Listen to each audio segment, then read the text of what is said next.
Hello friends, today we are going to discuss important question session of pediatrics. Today's first question is the nurse. The nurse is differentiating between the cephal hematoma and Kaplan succedaneum. What finding is unique to Kaplan succedaneum? The nurse is differentiating between the cephal hematoma and Kaplan succedaneum. What finding is unique to caput succedaneum. आपके सामने ये चार option है, इन चारों में option में से unique finding बतानी है किसकी, कैपर्ड सक्सीडेनम। तो आपके पास में ऑप्शन ए है scalp over the area is tender, option B edema crosses future line, option C edema increases during the first day, option D है scalp over the area becomes ecchymosis. इनको difference करने से पहले, question को solve करने से पहले हमें इन दोनों में डिफरेंस आना चाहिए। कौन कौन सी फाइंडिंग में, एक तो फाइंडिंग आपके पास में कैपर्ड सक्सीडेनम एंड सेकंड वन फाइंडिंग्स है सिफेल हेमेटोमा। अगर आपको इन दोनों में डिफरेंस पता है तो इस क्वेश्चन को इजी वे में सॉल्व कर सकते हैं। इट इज ए, ये क्या है, हेड इंजरी। कौन सी कंडीशन में हो सकती है, प्रोलॉन्ग्ड लेबर है, ऑब्स्ट्रक्टेड लेबर है, इसके अलावा वैक्यूम डिलीवरी है, फोर्सेप डिलीवरी है, उनमें ये फाइंडिंग मिल सकती है। कौन कौन सी, कैपर्ड सक्सीडेनम एंड सेकंड वन कौन सी है, सिफेल हेमेटोमा। तो पहला ऑप्शन तो क्या है इसमें, रॉन्ग है। आपको बतानी है unique finding of the caput succedaneum. Option C also wrong, option D also wrong. Right answer क्या है, एडिमा क्रॉसेस फ्यूचर लाइन। तो आपको इन दोनों में डिफरेंस याद रखना है। किस किस के अंदर डिफरेंस आपको याद रखना है, ऑप्शन पहला तो आपको याद रखना है कैपर्ड सक्सीडेनम एंड सेकंड वन डिफरेंस आपको याद रखना है सिफेल हेमेटोमा। पहला क्वेश्चन तो यही पूछता है इंसिडेंस कॉमन किसकी रहेगी, सिफेल हेमेटोमा या कैपर्ड सक्सीडेनम। जी हाँ, कैपर्ड सक्सीडेनम जिसकी इंसिडेंस क्या रहती है, मोर कॉमन, जबकि सिफेल हेमेटोमा की जो इंसिडेंस है वो क्या होती है, लेस कॉमन। सिफेल हेमेटोमा की जो इंसिडेंस है वो क्या होती है, less common. Next one very very important, what is the means of caput succedaneum. इसका मीन्स क्या समझ रहे हो, कैपर्ड सक्सीडेनम का means it is a edema of scalp या सॉफ्ट टिश्यू। क्यों होगा ये, due to edema of scalp या soft tissue due to improper venous drainage, due to improper venous drainage, that is known as the, क्या बोलेंगे उसे, कैपर्ड succedaneum. इसका mean समझ में आ गया। कैपर्ड सक्सीडेनम का मीन्स क्या रहेगा, एडिमा, मीन्स इसके अंदर क्या फ्लूइड रहेगा, क्या फिलअप रहेगा, कलेक्शन ऑफ फ्लूइड्स। किसके अंदर फाइंडिंग मिलेगी, तो आपसे एग्जाम में पूछे collection of fluids over scalp is known as the, क्या बोलेंगे उसे, कैपर्ड सक्सीडेनम। या इसको ये भी बोल सकते हो edema of scalp due to improper venous drainage is known as the caput succedaneum. What is the means of the cephal hematoma. ये जो हेमेटोमा जो वर्ड है इसका लेना देना किससे है, ब्लड से। तो ये जो रेड वाला एरिया है दैट इज किसको इंडिकेट करेगा, ब्लड को इंडिकेट करेगा। मींस कौन सी इंजरी हो सकती है, सिफेल हेमेटोमा। तो इसका मींस होता है सिफेल हेमेटोमा के अंदर क्या होता है, in this collection of blood, collection of blood between skull and its periosteum. किसकी वजह से हो सकता है ये, due to rupture of minor capillaries, due to rupture of minor capillaries. तो सिफेल हेमेटोमा का मीन्स आगे सुनने, सिफेल हेमेटोमा में कलेक्शन ऑफ ब्लड होगा, किस किस के बिटवीन होगा, between the skull and its periosteum, इन दोनों के बिटवीन। और वो क्यों होता है, ड्यू टू रप्चर ऑफ, क्यों होगा वो, due to rupture of minor capillaries is known as the, क्या बोलेंगे उसे, cephalhematoma. Next one very very important, next जो डिफरेंस आपको याद रखना, बेस्ड ऑन द प्रेजेंटेशन, आपसे पूछे प्रेजेंट कौन सी ऐसी फाइंडिंग है, कौन सी ऐसी इंजरी है जो 8 बर्थ प्रेजेंट होगी। तो नेक्स्ट वन ये डिफरेंस आपको रखना है, caput succedaneum always present at time of birth, कौन सी injury at time of birth present रहेगी, कैपर्ट सक्सीडेनम। जबकि सेपेल हेमेटोमा कब एपियर होगी, after time of birth, after time of birth, after time of birth कौन सी रहेगी, cephal hematoma. Next one finding very very important, इनमें से कौन सी इंजरी ऑलवेज फ्यूचर लाइन को क्रॉस करेगी, जैसे ये फ्यूचर लाइन को कौन सी इंजरी क्रॉस करेगी, वो कौन सी फाइंडिंग होती है, ऑलवेज कैपर्ट सक्सीडेनम। तो इसका मोस्ट कॉमन कैरेक्टरिस्टिक फाइंडिंग क्या रहेगा, ऑलवेज क्रॉस फ्यूचर लाइन, किसको क्रॉस करेगी ये, फ्यूचर लाइन को। जबकि cephalhematoma never cross future line, cephalhematoma future line को क्रॉस नहीं करता है, क्रॉस कौन सा करेगा, caput succedaneum. Next one fluid किसके अंदर फिलअप होता है, कैपर्ट सक्सीडेनम। तो ऑलवेज इसकी कंसिस्टेंसी क्या रहेगी, सॉफ्ट एंड कंप्रेसिबल, क्या रहेगी इसकी कंसिस्टेंसी, सॉफ्ट एंड कंप्रेसिबल। जबकि सीपेल हेमेटोमा की कंसिस्टेंसी क्या रहेगी, हार्ड एंड इनकम्प्रेसिबल, क्या रहेगी इसकी consistency, hard and incompressible. Next one very very important, caput succedaneum कब डिसअपियर्ड हो जाता है, यूजुअली ये यूजुअली 48 टू 72 आवर्स में डिसअपियर्ड हो जाता है। ये भी मोस्टली क्या हो जाता है, disappear around the 4 to 6 week of life. अगर नहीं हुआ है देन सक्शन हेमेटोमा जो इवाकुएट करना है।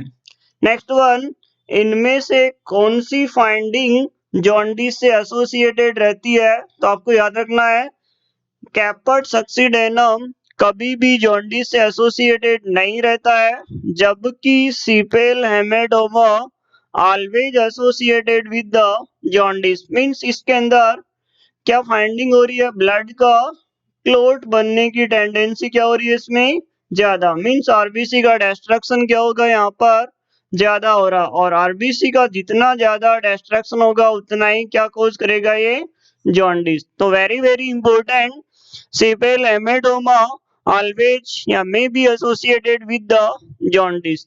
तो हमारा क्वेश्चन ये था, the nurse is differentiated between the cephalhematoma and caput succedaneum. What finding, finding कौन सी है यहाँ पर, यूनिक फाइंडिंग। यूनिक फाइंडिंग में क्या राइट आंसर रहेगा, oedema crosses the future line, वो किसकी फाइंडिंग है, कैपर्ट सक्सीडेनम। जबकि आपसे पूछे सेपेल हेमेटोमा ये कभी भी फ्यूचर लाइन को क्रॉस नहीं करता, मींस ये always never cross the future line. ये भी एग्जाम में क्वेश्चन पूछता है, सीपेल हेमेटोमा का मोस्ट कॉमन जो लोकेलाइज होती है, जो लोकेशन होती है वो कौन सी लोब में होता है, मोस्ट कॉमन लोकेशन यहाँ पर राइट आंसर है पैराइटल लोब। कौन सी फाइंडिंग, कौन सी लोब में फाइंडिंग लेगी, पैराइटल लोब। तो ये तो राइट आंसर हुआ, oedema crosses the future line. Next one question है, following are the major criteria for acute rheumatic fever except the, आपको बताना है rheumatic fever के मेजर क्राइटेरिया एक्सेप्ट कौन सा नहीं है। आपके पास में चार ऑप्शन है, कोरिया, पॉलीआर्थराइटिस, इरिथेमा मार्जिनेटम, और कौन सा है ECG changes with prolonged interval. तो यहाँ पर 3 ऑप्शन तो राइट है एंड फोर्थ वन ऑप्शन क्या है, रॉन्ग है। तो रॉन्ग ऑप्शन कौन सा है, ECG changes with prolonged interval. मैं बात करूं र्यूमेटिक फीवर को डायग्नोज करने के लिए 3 टाइप के फैक्टर्स जॉन्स क्राइटेरिया डिटरमाइन किया गया। पहला तो इम्पोर्टेंट है मेजर फैक्टर, सेकंड वन आपको जो याद रखना minor factor, and third one जो आपको याद रखना है essential factor. Major, minor and third one कौन सा है, असेंशियल। मेजर फैक्टर को आपको याद रखने के लिए एब्रीवेशन है ना, ये मैनोमेनिक्स आपको याद रखना है रेसिज। मेजर फैक्टर के लिए R4 यहाँ पर रहेगा रूमेटिक नोड्यूल्स। R किसको इंडिकेट करेगा, रूमेटिक नोड्यूल्स। A4 यहाँ पर रहेगा आर्थराइटिस। C4 यहाँ पर फाइंडिंग लेगी कार्डाइटिस। ई से फाइंडिंग मिलेगी यहाँ पर इरिथेमा मार्जिनेटम। क्या फाइंडिंग मिलेगी इसमें मेजर फैक्टर में, erythema marginatum. S4 Sydenham's chorea. क्या फाइंडिंग मिलेगी इसमें, सिडेन हेम्स कोरिया। तो chorea arthritis and erythema marginatum are the, ये कौन से फैक्टर रहेंगे, ये कौन से क्राइटेरिया रहेंगे, ऑलवेज मेजर क्राइटेरिया। तो इनको याद करने का फंडा है, आपको याद रखना रेसेज में R4 डिनोमिनेट करेगा rheumatic fever, rheumatic nodules. A से आर्थराइटिस, C4 कार्डाइटिस, E से इरिथेमा मार्जिनेटम और S4 Sydenham's chorea. very important, arthritis is the most common clinical feature of rheumatic fever in children। Exam में ये भी पूछते हैं children's में rheumatic fever का मोस्ट कॉमन फीचर कौन सा रहेगा, arthritis. Next one minor factor of rheumatic fever, इसके अंदर आपको याद रखना है fever, arthralgia and prolong PR interval. Next one differentiate जो माइनर फैक्टर है वो भी याद रखना, positive C reactive protein. Fever, arthralgia, positive C reactive protein and prolonged PR interval, that are the various factor of the, कौन से रहेंगे ये, माइनर फैक्टर। आपको याद रखना असेंशियल फैक्टर, असेंशियल के अंदर याद रखना है increase ASOT, anti streptolysin O titre, ये भी ऑलवेज क्या रहेगा, बढ़ा हुआ होगा। नेक्स्ट वन असेंशियल फैक्टर होगा recently scarlet fever. Another one essential रहेगा पॉजिटिव थ्रोट कल्चर, ये भी क्या है, essential factor of the rheumatic fever. तो रूमेटिक फीवर में आपको डायग्नोज करने के लिए 3 टाइप्स के क्राइटेरिया डिसाइड किए गए हैं। तो फर्स्ट वन कौन सा है, first one major factor, second one minor factor and third one कौन सा है, असेंशियल। मेजर के अंदर तो कौन से हैं, रेसेज। माइनर के अंदर मेजर में races R4 rheumatic nodules, A से आर्थराइटिस, C4 कार्डाइटिस, E से एरिथेमा मार्जिनेटम और S4 सिडेनेम्स कोरिया। जबकि माइनर के अंदर है fever, arthralgia, prolonged PR interval and positive C reactive protein. Essential के अंदर कौन कौन से हैं जो आपको याद रखना है, positive throat culture, recently scarlet fever and third one है एंटी स्ट्रेप्टोलाइसिन ओ टाइटर का लेवल क्या होगा, इंक्रीज होगा। नेक्स्ट क्वेश्चन ये है इन्फेंट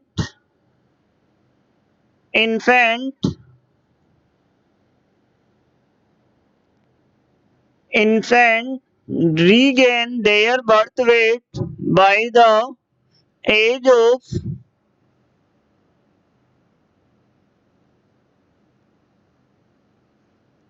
आपके पास में ऑप्शन है 5 days, 10 days, 30 days and 120 days. Infant regain their birth weight. तो कौन कौन से ऑप्शन गलत है? C and D. Option A also wrong. Right answer क्या है? 10 days. पहला क्वेश्चन तो यही पूछना है, that is the infant after birth up to the 1 week कितना परसेंट वेट लॉस होता है? तो कितना परसेंट वेट लॉस होता है? 10% वेट लॉस होता है. कौन से बेबी में? Term baby. यदि ट्रम बेबी है तो कितना परसेंट वेट लॉस होगा? 10%. जबकि प्री टर्म बेबी में लगभग कितना परसेंट वेट लॉस होता है? प्री टर्म बेबी में 15% वेट लॉस होता है. याद रखना है T four term baby, T4 कितना परसेंट वेट लॉस हो रहा है? T से 10% वेट लॉस हो रहा है. और इसको वापस इन्फेंट मीन्स जो ट्रम बेबी है उसको रीगेन कब कर लेगा? 10th day of life. कब रीगेन कर लेगा इसको? 10th day of life. जबकि आपसे पूछे प्री टर्म बेबी में कितना परसेंट वेट लॉस होता है? प्री टर्म बेबी में लगभग 15% वेट लॉस होता है. उसको वापस रीगेन कब करता है? 15th days of life. दोनों इंपॉर्टेंट है. यहाँ पर टर्म बेबी में कितना परसेंट वेट लॉस हुआ? 10%. उसको रीगेन कब किया? 10th day of life. वैसे ही प्री टर्म बेबी में कितना परसेंट वेट लॉस हुआ? 15%. उसको रीगेन कब करेगा ये? 15th day of life. Next one question है, माइलस्टोन का social smile for infant is achieved at. कौन सा रहेगा right answer? 2 months, 5 months, 10 months and 12 months. तो राइट आंसर यहाँ पर क्या है? Social smile for infant is achieved at the around the 2 months. Next one question है, very very important, number of deciduous teeth. Number of deciduous teeth is. तो कौन से option तो यहाँ पर बिल्कुल ही गलत है? ऑप्शन बी एंड सी. आपके पास में ऑप्शन ए है 20, ऑप्शन बी है 24 एंड ऑप्शन सी है 28 एंड डी ऑप्शन है 32. तो ऑप्शन बी और सी एंड आल्सो डी रॉन्ग. तो राइट आंसर क्या है यहाँ पर? Number of deciduous teeth. ये याद रखना दोस्तों, डेसिडुअस टीथ का एक दूसरा नाम क्या है? Deciduous teeth is also known as the primary teeth, या इसी को आप बोल सकते हो that is also known as the temporary teeth. क्या बोल सकते हो इसको? Temporary teeth. Second one teeth हो गए आपके परमानेंट टीथ. कौन से हैं? Permanent teeth. इनको भी इन फीचर के बेस पर आपको याद रखना है. पहला दो,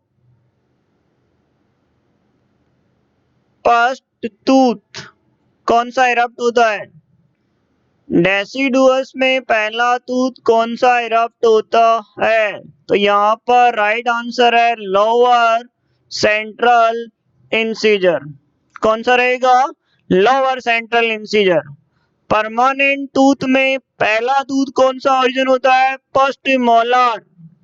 सेकेंड वन डिफरेंस आपको याद रखना है अकॉर्डिंग टू नंबर्स. नंबर्स के बेस पर total number of primary teeths, right answer 20. जबकि परमानेंट टीथ में टोटल नंबर कितने होते हैं? 32 टीथ्स. नेक्स्ट वन आपको डिफरेंस याद रखना है. लास्ट टूथ कौन सा रहेगा? प्राइमरी टीथ के अंदर लास्ट टूथ कौन सा अपीयर्ड होगा? Very very important, second molar. जबकि परमानेंट टूथ में लास्ट टूथ कौन सा अपीयर्ड होगा? थर्ड मोलर, या इसी को आप बोल सकते हो that is also known as the wisdom tooth. Wisdom teeth कब अपीयर होता है? Around the 18 months. कब? Sorry, around the 18 years approximately. ये डिफरेंस एज ग्रुप में है ना, डिफरेंस हो सकता है डिफरेंस पर्सन में. तो फर्स्ट टू तो कौन सा, lower central incisor, first molar permanent में। नंबर्स प्राइमरी के अंदर कितने, 20, परमानेंट में कितने, 32। लास्ट टूथ कौन सा रहेगा इसमें, सेकंड मोलार, और इसमें परमानेंट में कौन सा रहेगा, थर्ड मोलार। तो ये डिफरेंस आपको है ना, ये तो एटलीस्ट आपको याद रखना ही है। Next one, sequence of origin of tooth, ये हम नेक्स्ट है ना क्वेश्चन सेशन में डिस्कस करेंगे। और भी आपको ज्यादा डिटेल चाहिए तो आप इन नंबर्स पे anyone PDF, soft copy PDF, जो आपको सॉफ्ट कॉपी है ना जो भी अवेलेबल आपको मिल जाएगी। अगर आप रिगार्डिंग टू पीडियाट्रिक और ऑब्स्टेट्रिक्स आप ज्यादा है ना गेन करना चाहते हो नॉलेज, तो आप इन नंबर्स पे कांटेक्ट कर सकते हो। तो ये तो हो गया आपका question. Number of deciduous teeth कितने रहेंगे यहाँ पर, नंबर ऑफ डेसिडुअस टीथ वो कितने हैं, 20। अगर आपसे पूछे नंबर ऑफ परमानेंट टूथ, तो that is the right answer क्या रहेगा यहाँ पर, 32। ठीक है। और भी टीथ के रिगार्डिंग बहुत सारे क्वेश्चन पूछते हैं, Hutchinson teeth, natal teeth, supernumerary teeth, greenish blackish teeth, mottled teeth, हम बाद में डिस्कस करेंगे। नेक्स्ट वन क्वेश्चन है, द बर्थ वेट ट्रिपल, ये double triple 4 time 5 time 6 time 7 time 10 time, ये सारे क्वेश्चन है ना अब तक एग्जाम में क्वेश्चन पूछे हैं। तो ट्रिपल पर यहाँ पर राइट आंसर क्या है, option D, option B and option A. ये तो क्या है, रॉन्ग है। ये आपको याद रखना है कौन कौन से, एक तो very very important double weight, triple weight, 4 time weight, 5 time weight, 6 time weight, 7 time weight and 10 time weight. Double weight approximately 5 to 6 months, triple weight around the 1 year, 4 time around the 2 year, 5 time around the 3 years, 6 time weight ये भी बार बार पूछते हैं around the 5 year, 7 time weight approximately 7 years, 10 time weight approximately 10 years। Next one question है, the birth weight is 4 time approximately कब होगा, around the 2 years, कब होता है, 2 years में बेबी का बर्थ वेट 4 टाइम्स हो जाता है, जबकि 3 टाइम्स या ट्रिपल कब होगा, 1 year में, डबल कब होगा, 5 to 6 months। Next one question है, क्वेश्चन यह है, the defect which is not in tetralogy of Fallot, the defect which is not in tetralogy of Fallot means tetralogy of Fallot में कौन सा डिफेक्ट नहीं होगा। tetralogy of Fallot, tetra का means 4 disorder इसमें इंक्लूड होते हैं, वो आपको याद रखना है। और इसको भी है ना याद नहीं रखना है, इसको समझना है। टेट्रा का मीन्स यहाँ पर क्या है, 4 डिसऑर्डर। उस तो हार्ट के कितने चैम्बर होते हैं, जी हाँ 4 ही होंगे। हार्ट के टोटल चैम्बर कितने होते हैं, सॉरी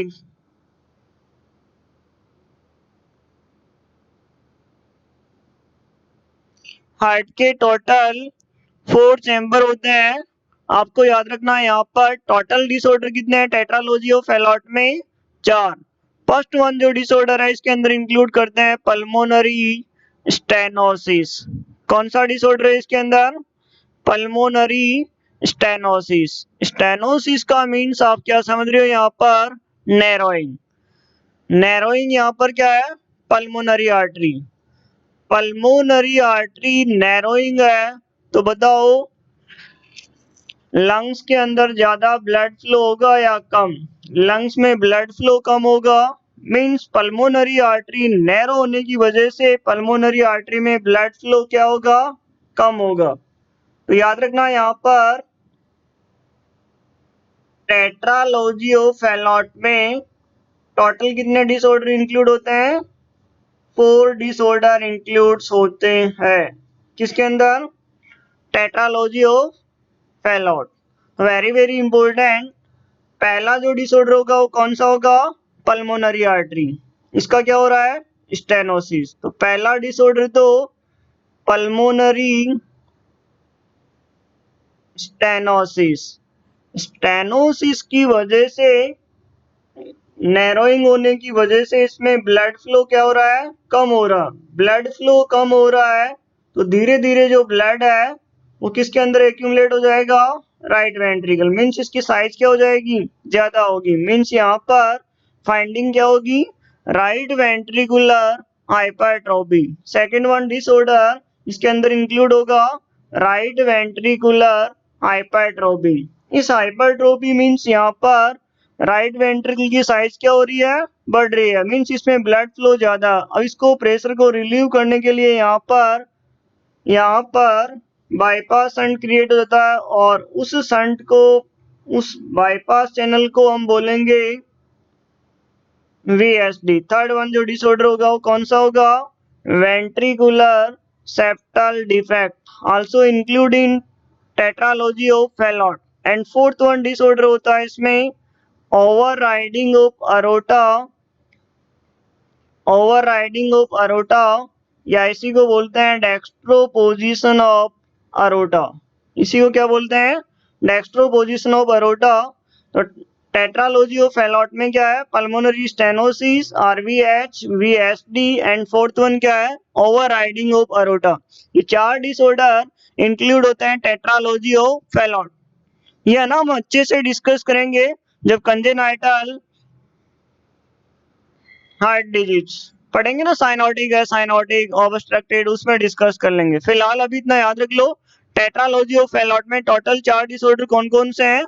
टेट्रालॉजी ऑफ फैलॉट में 4 डिसऑर्डर जो इंक्लूड होते हैं, पहला तो है इसमें पल्मोनरी स्टेनोसिस, एक तो ये इंक्लूड होता है। सेकंड वन जो डिसऑर्डर इसके अंदर इंक्लूड होगा वो कौन सा होगा? RVH, right ventricular hypertrophy. Third one कौन सा होगा? VSD। फोर्थ वन कौन सा होगा? इसके अंदर इंक्लूड होता है डेक्स्ट्रोपोजिशन ऑफ अरोटा।